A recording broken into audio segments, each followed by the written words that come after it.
The galaxy had rules. The Starborn had laws. And humanity, well, humanity often ignored both. In the glittering capital of Cerithia Prime, the Starborn Queen Ilera Vera presided over millions of worlds with an elegance that was as lethal as it was beautiful. Her silver hair flowed like starlight, and her violet eyes glimmered with centuries of wisdom. Yet, despite her power, she ruled alone, trusting no one, loving no one.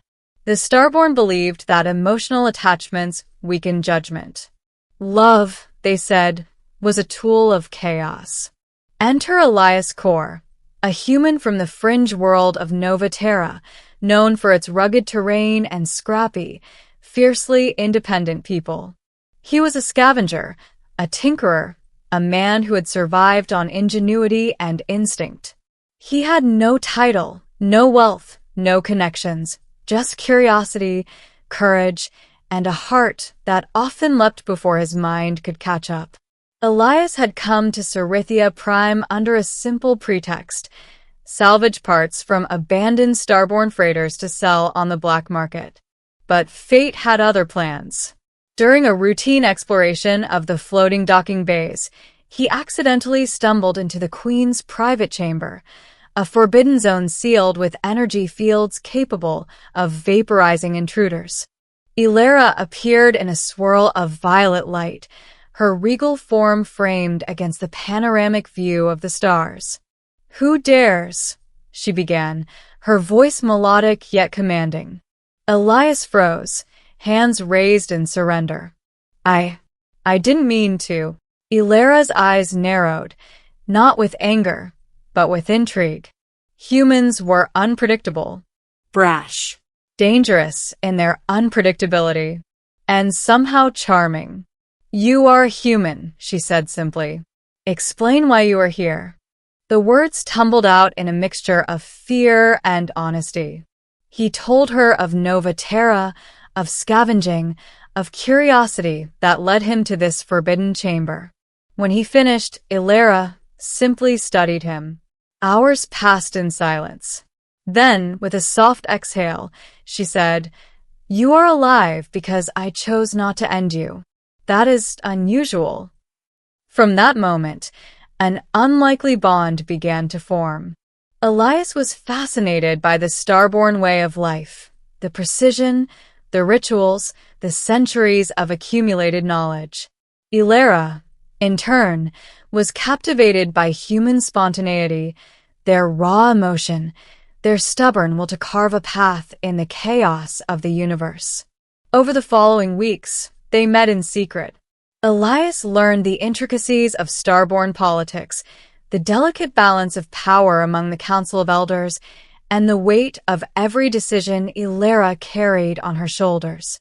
Ilera, for her part, felt emotions she had never allowed herself to acknowledge: laughter, longing, and an ache that grew whenever Elias was absent. It was forbidden, dangerous. A Starborn queen loving a human was a scandal that could ignite rebellion or war. Yet the heart does not obey logic or law. Their first real test came during the Celestial Convergence, a rare astronomical event when the energy streams around Cerithia Prime surged, allowing near-instantaneous travel between distant systems. Pirates, sensing opportunity, attacked the capital's orbital fleet, seeking to exploit the chaos. Elias, though untrained in combat at the Starborn level, refused to hide. He fought alongside the Queen's guards, improvising with tools, weapons, and traps that no Starborn mind would predict.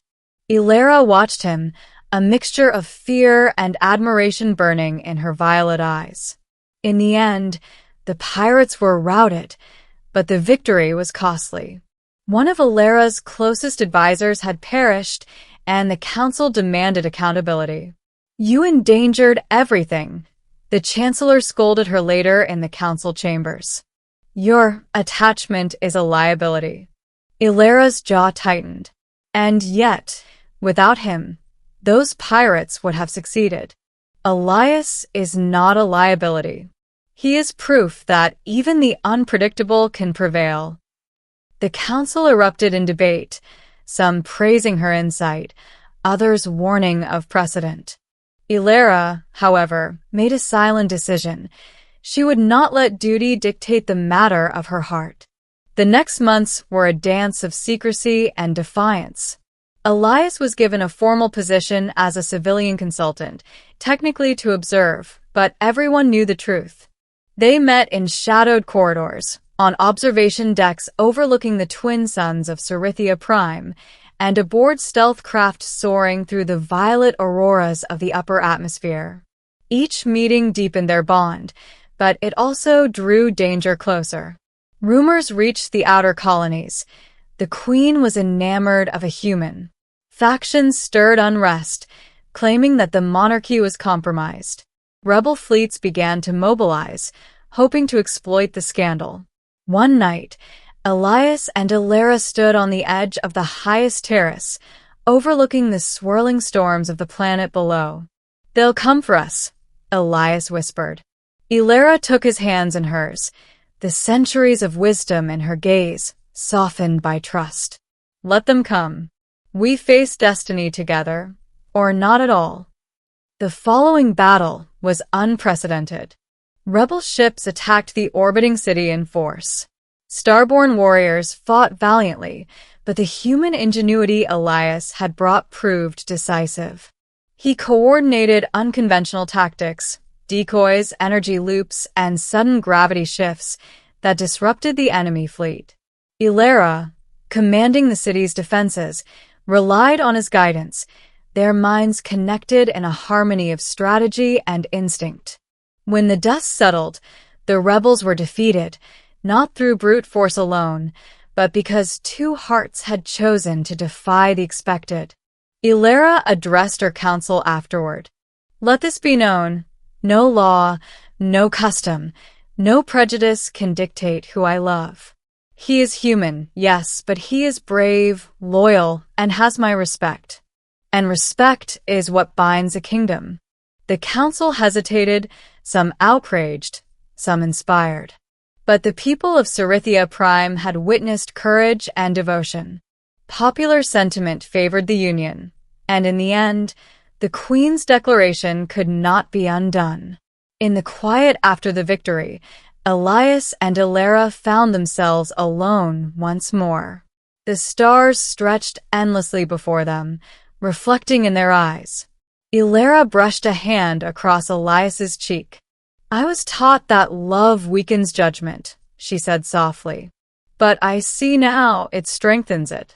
With you, I see clearer than I ever have." Elias smiled, pulling her close. "And I never imagined a human could hold a Starborn Queen's heart. But here we are." They kissed beneath the twin moons of Cerithia Prime, a kiss that defied politics, prejudice, and the weight of history. In that moment, the galaxies seemed to pause, recognizing that some bonds transcend species, law, and destiny itself. The years that followed were not easy.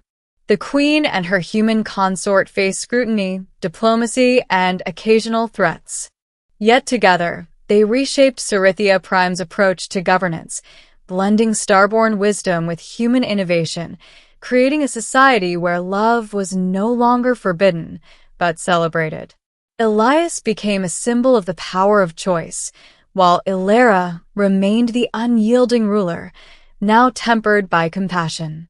Their story spread across the stars, inspiring humans and Starborn alike to embrace the possibilities that lay beyond fear and tradition. Standing atop the royal terrace decades later, Elias took Ilera's hand. "Do you ever regret it?" he asked, eyes twinkling like distant suns. She shook her head, her silver hair shimmering in the starlight. "Not for a single moment. The galaxy may have tried to dictate our path, but we chose our own." Elias smiled, pulling her into an embrace as the twin moons rose in the sky. "Then let the stars bear witness. Together, we are unstoppable." And as the light of distant worlds shimmered across the horizon, A human and a Starborn Queen stood united, not by law, not by fate, but by love that defied the galaxy itself.